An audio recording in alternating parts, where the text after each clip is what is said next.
Hello friends and subscribers, welcome to Seedai Vivek YouTube channel.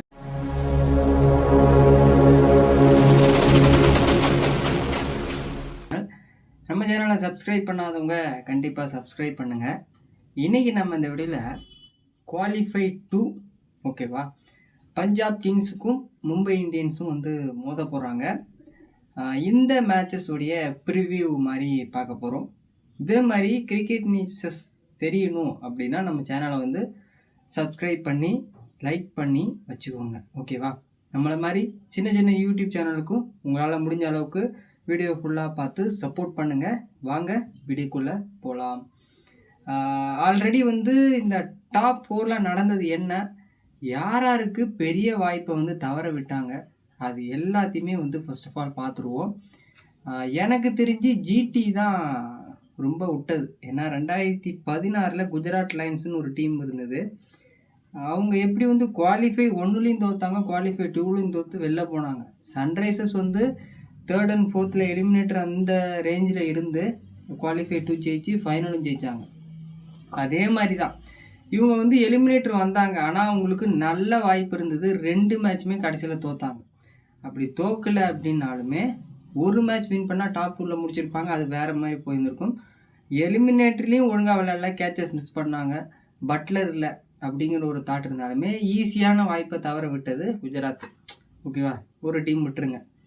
இன்னொன்று, Mumbai Indians maybe வந்து பிடிச்சிக்கிட்டாங்க. Mumbai இந்தியன்ஸ்லேயும் qualify 2 ஆட போகிறாங்க. ஒரு 99% இந்தியன் பீப்புள்ஸ் எல்லாருமே சொல்கிறது பல்டான், ஒரு கடப்பார அணி, அதுதான் கப்படிக்கும். ஆர்சிபி மும்பை இருந்தால் நல்ல ஒரு கிளாஷாக இருக்கும், நிறைய ஒரு டிஆர்பி ஏறும், நல்லாவே வந்து ஒரு நல்ல மேட்சப்பாக இருக்கும் அப்படின்னு சொல்லுவாங்க.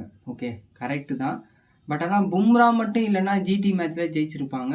ஜிடி ஒரு துருப்பு ஜிடி அப்படின்னா ஹர்திக் கேப்டன்சியில் உங்களுக்கு எப்படியோ, ஆனால் ஹர்திக் கேப்டன்சி பெரிய அளவில் இல்லை. பவுலர்ஸ் அவரால் ரொட்டேட் பண்ண தெரியல. எப்படியோ கொண்டு வந்து ஏதோ ஒரு 210க்கு மேலே அடித்ததுனால அது 20 ரன் வித்தியாசத்தில் தோற்றாங்க. அப்படி இருந்துமே எல்லாருடைய ரன் ரேட்டையும் பார்த்தீங்க அப்படின்னா ஜிடி மேட்ச்சில் 10+ மேலே போயிருந்தது. ஓகே, பும்ரா மட்டும் இடையில வந்து அந்த ரன் ரேட்டை மெயின்டைன் பண்ணி தான் கொண்டு வந்து ப்ரெஷரை போட்டாங்க. 15 ஓவர் வரைக்குமே 160+ மாதிரி அடிச்சிருந்தாங்க. ஓகேவா, நல்ல ரன் ரேட் தான் இருந்தது. கடைசி கட்டத்தில் அவர் ஒரு ஓவர் போடும்பொழுது ஒரு 10 ரன் 12 ரன் மார்க்கை ஒரு 4 ரன்னாக குறைச்சோடனே ஒரு ரன் ரேட்டு அடுத்த ஓவரில் அதிகமாச்சு. 12ங்கிறது ஒரு 14 மாறினோடனே எல்லா பாலையும் அடிக்க வேண்டிய கட்டாயம். அப்போயும் ஆப்போசிட்டில் இருக்கக்கூடிய அஸ்வினி குமார் போல்ட் ஒரு சில நல்ல பால் போட்டதுனால ப்ரெஷர் அதிகமாகி தான் தோற்றாங்க. பும்ரா தான் மட்டும் காரணம். கிரிக்கெட் தெளிவாக பார்க்குறவங்களுக்கு நான் சொல்லக்கூடிய ஸ்டாட்ஸுங்கிறது புரியும். ஓகே, இந்த பக்கம் ஒரு வச்சுக்கோங்க. இப்போது பஞ்சாப் கிங்ஸ் தான் மேபி எனக்கு தெரிஞ்சு வின் பண்ணுவாங்க. ஏன்னா வந்து பஞ்சாபில் ஆடும்பொழுது ஸ்ரேயஸ் ஐயர் பெரிய அளவு பர்ஃபார்மன்ஸ் இல்லை இந்த சீசனை பொறுத்தளவுக்கு ஓகேவா. ஆனால் நரேந்திர மோடி ஸ்டேடியத்தில் ஆடும்போது ஒரு ஃபஸ்ட்டு மேட்சே 90 நல்ல ஒரு ஆவரேஜ் இருக்குது. பிரியாஞ்சாரியாவாக இருக்கட்டும், பிரஸ்மிந்தர் சிங் இவங்களுக்கு நல்லாமே ஆவரேஜாக இருக்குது. எனக்கு தெரிஞ்சு பஞ்சாப் போகணும். பஞ்சாப் vs ஆர்சிபி அப்படிங்கிறது ஒரு ஃபைனலாக இருக்க வாய்ப்பு இருக்கும்.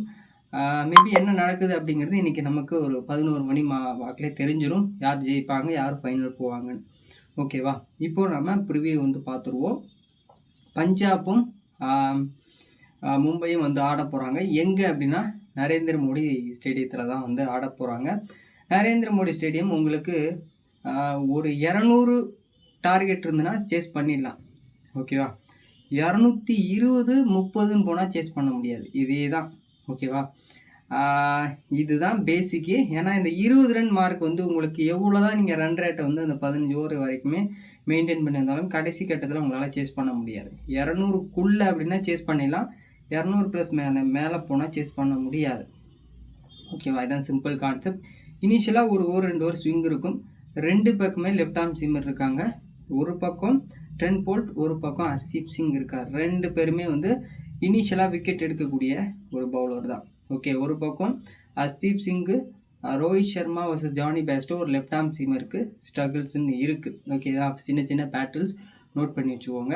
அதே போல் அஸ்தீப் சிங் வந்து மன்னிக்கவும் ட்ரெண்ட் போல்ட் பவுல் பண்ணும்போது பிரியாஞ்சாரியா பிரஸ்மிந்தர் சிங் கொஞ்சம் ஃபுட் ஒர்க் இல்லாமல் இருக்கும்போது அந்த ஒரு சில ஓவர் வந்து மேபி கொஞ்சம் டைட் கொடுக்கலாம். இது ஒரு சின்ன பேட்டில் வந்து நோட் பண்ணி வச்சுக்கோங்க.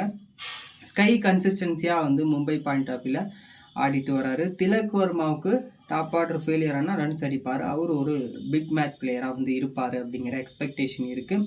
ஹார்திக் ஆல்சோ பவுலிங்கும் போடுவார், பேட்டிங்கும் பண்ணுவார். அவரை நம்ம எடுத்துக்கலாம். ஓகே, அது ஒரு நல்ல ஒரு மேட்சப்பாக இருக்கும். அதுக்கப்புறம் வந்து பார்த்திங்கன்னா மிச்சல் சாண்ட்னருக்கு பெரிய த்ரெட் இருக்காது. ஏன்னா பிச்சு ரொம்ப கொஞ்சம் சின்னது, நல்லாவே பேட்டுக்கு வரும். ஓகேவா, எனக்கு தெரிஞ்சு இந்த மேட்ச்சில் பேட்டிங் ஃபஸ்ட்டு பண்ணி 200 அந்த டார்கெட் வச்சாலே 230 இருக்கும். ஏன்னா குவாலிஃபை 2 தோக்குறவங்க வெளியே போயிடுவாங்க அப்படிங்கிறதுனால. ஓகேவா, மேக்ஸிமம் வந்து தான் நமந்தீர் வந்து மேக்ஸிமம் வந்து 15 ரன் 20 ரன் அடிக்கக்கூடிய எபிலிட்டி உள்ள பிளேயர். பவுலிங் ஆப்ஷனில் வந்து பார்த்தோம்னா பும்ரா மட்டும்தான். போல்ட் எப்போ வேணாலும் அடி வாங்குவார். அவருக்கு இந்த பிச்சை பெரிய அளவில் எடுப்படாது. ஓகே, பும்ரா மட்டும் நம்பி தான் இருக்குது. அதுக்கப்புறம் ரிச்சர்ட் கிளீசன் இன்ஜுரி கன்சர்ன் சொல்லி நியூஸஸ் வந்திருக்கு. அதுக்கு பதிலாக ரீஸ்டாப்லி வந்து டெபியூட் ஆவார் அப்படிங்கிற மாதிரி நியூஸஸ் ஸ்ப்ரெட் ஆகிருக்கு. அதனால் அவர் வச்சுக்கலாம். டாப்லேயும் நல்லா வந்து பவுல் பண்ணுவார். அதுக்கப்புறம் உங்களுக்கு பவுலிங் ஆப்ஷன் அஸ்வினி குமார் நல்ல வந்து ஒரு பவுலராக இருப்பார். ஓகேவா, மேக்ஸிமம் இவ்வளோ தான் இருக்கும் உங்களுக்கு பவுலிங் ஆப்ஷன். மேக்ஸிமம் இதுதான் இருக்கும் கான்செப்ட். இந்த டீமில் பாயிண்ட் ஆஃப் வியூவில் உங்களுக்கு ரோஹித் எப்போ வேணாலும் அவுட் ஆகலாம். அவரை நம்ம கன்சிடர் பண்ண முடியாது. ஓகேவா, அது ஒன்று. ஸ்கை, திலக், ஹார்திக் பாண்டியா, பும்ரா, போல்ட் இவங்களை மட்டுமே நம்பி மும்பை இந்தியன்ஸ் டீம் இருக்குது. பேஸ்டோ அடிப்பார், ஆனால் பெரிய அளவு டார்கெட் போகுமா அப்படிங்கிறது கொஷின் மார்க் இருக்குது. முன்னாள் பஞ்சாப் பிளேயரும் கூட மேபி பஞ்சாப் கிங்ஸ்டாக நல்லா கூட ஆடலாம். ஓகே, மும்பை பாயிண்ட் ஆஃப் வியூவில் ஒரு பக்கம் ஒதுக்கி வச்சுக்கோங்க. இப்போ நம்ம பஞ்சாபில் வருவோம். பிரியாஞ்சாரியா, பிரஸ்மிந்தர் சிங் 2 பேர் ஒரு 10 ஓவர் ஆடிட்டா டெஃபினெட்லி வின்னு பஞ்சாப் தான். ஏன்னா 2 பேரும் 10 ஓவர் ஆடிட்டா 130 140 கூட வரும். அவ்வளோ வந்து பவர் ஹிட்டர்ஸு. ஃபஸ்ட்டு பால்லேருந்து அடிக்க எய்ம் பண்ணுவாங்க. சூப்பரான பேட்டர்ஸு. கொஞ்சம் ஃபுட் ஒர்க் இல்லாத பொழுது ஃபஸ்ட்டு 2 ஓவர் கொஞ்சம் ஸ்விங் இருந்தால் மேபி கொஞ்சம் தடுமாற வாய்ப்பு இருக்கே தவிர மற்றபடி நல்லா வந்து ரன்ஸ் அடிப்பாங்க. 2 பேருமே கீயாக இருப்பாங்க.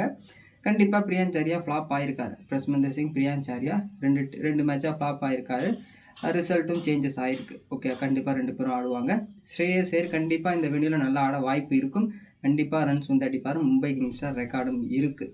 ஓகேவா, நெய்தல் வதேரா முன்னாள் மும்பை இந்தியன்ஸ் பிளேயர், நல்லாவே ஆடுவாருங்க. கொஞ்சம் டைம் எடுத்து நல்லாவே ஆடக்கூடிய எபிலிட்டி இருக்குது. லாஸ்ட் மேட்ச்லேருந்து எல்லாரும் திருப்பு வருவாங்க. ஜாஸ் இங்கிலீஷ் பவர் ஹிட்டர்ஸ், நல்லாவே இந்த பிச்சு அவருக்கு ஏற்ற வேணியும் சூப்பராக வந்து ஆடுவார்னு எதிர்பார்ப்பு இருக்குது. Josh Inglis extra wicket keeping ஒரு எக்ஸ்ட்ரா அட்வான்டேஜும் வந்து இருக்குது. அதே போல் ஆப்போசிட்டில் பேஸ்டேவுக்கும் விக்கெட் கீப்பிங் ஒரு எக்ஸ்ட்ரா அட்வான்டேஜ் வந்து இருக்குது. ஓகேவா, அதுக்கப்புறம் வந்து பார்த்தீங்கன்னா சஷாந்த் சிங் எப்படி இருந்தாலுமே டாப் ஆர்டர் ஃபெயிலியர் ஆகலை அப்படின்னாலுமே அவர்கிட்டருந்து ரன்ஸ் வந்து நம்ம எப்பயும் எதிர்பார்ப்போம். அது மேலே வந்துடும். மார்க்கஸ் ஸ்டோயினிஸ் தேவைப்பட்டால் அவர் சில ஓவர் வந்து போல் பண்ணுவார். பேட்டிங்லேயும் கடைசி கட்டத்தில் ஒரு 4 ஓவர் வந்து ரன்ஸ் வந்து அடித்து கொடுப்பார். ஓகே, இட்ஸ் ஓகேவா. பவுலிங் ஆப்ஷனில் வந்துடுவோம். அதுக்கப்புறம் நம்ம பார்ப்போம் எல்லாம் என்னென்ன வாய்ப்பு இருக்கும், என்ன வின்னிங் பர்சன்ட் ரேஷியோ அப்படிங்கிறத பார்த்துக்கலாம். ஹர்ஷ்தீப் சிங்கு பிரார் வந்து பவுல் பண்ணுவார். ஸ்பின்னர்ஸுக்கு எடுப்படுமா அப்படிங்கிறது தெரியல. ஓகேவா, அதுக்கப்புறம் வந்து பார்த்தீங்க அப்படின்னா செஹேல் உள்ள வருவதற்கான வாய்ப்புகள் இருக்கும் அப்படிங்கிற மாதிரி சொல்லியிருக்காங்க. அதுக்கப்புறம் வந்து மேபி லைனப்பில் நம்ம வந்து தெரிஞ்சுக்கலாம். ஏன்னா வந்து மேக்ஸிமம் வந்து உங்களுக்கு பவுலிங் ஆப்ஷன் இவ்வளோ தான் இருக்கும். ஏன்னா மார்க்கோ யான்சன் வந்து டெஸ்ட் சாம்பியன்ஷிப் ஃபைனலுக்கு போயிருக்கிறதா செய்திகள் வந்துகிட்டு இருக்கு. ஐ திங்க் மோசின் கான் ஒரு பிளேயர், ஐ திங்க் வந்து சர்ஃப்ராஸ் கானுடைய தம்பியோ அண்ணனோ தெரியல, அவர் வந்து ஆடுவதற்கான வாய்ப்புகள் இருக்கும். சேவியர் பேர்லெட் மேபி வாய்ப்பு இருக்கலாம். ஏன்னா நல்ல ஒரு பிளேயர் தான். அவருக்கும் வாய்ப்புக்கு நல்ல ஒரு கட்ட ஸ்டைல் ஏறி போடக்கூடிய பவுலர்ஸ் தான். ஓகேவா, ஓகே, நமக்கு எந்த மாதிரி பவுலிங் ஆப்ஷனுக்கு இருக்கும் அப்படிங்கிறத நம்ம வந்து தெளிவாக பார்த்துக்கலாம். இவங்க தான் மேக்ஸிமம் வந்து நம்ம எதிர்பார்க்கக்கூடிய பிளேயர். ஒமர் ஜாய் கொஞ்சம் ஸ்விங் இருக்கும், நல்லாவே வந்து இந்த இதில் நல்லாவே வந்து ஆடி இருக்காரு. குஜராத்துக்கு அந்த டீமுக்கு ஆடிருக்காரு. பிச் கண்டிஷன்ஸ் நல்லாவே தெரியும். உங்களுக்கு வின்னிங் பர்சன்டேஜ் வந்து யார் வருவாங்க அப்படின்னா எனக்கு 60% பஞ்சாப் பக்கம், 40% மும்பை இந்தியன்ஸ் பக்கம் போவேன். உங்களுடைய கருத்தை வந்து கீழே வந்து கமெண்ட் பண்ணுங்கள். வீடியோ பிடிச்சிருந்தா லைக் அண்ட் ஷேர் சப்ஸ்கிரைப் பண்ணுங்கள். நெக்ஸ்ட் வீடியோவில் வந்து பார்க்கலாம். என்றும் உங்கள் சிந்தை விவேக் யூடியூப் சேனல்.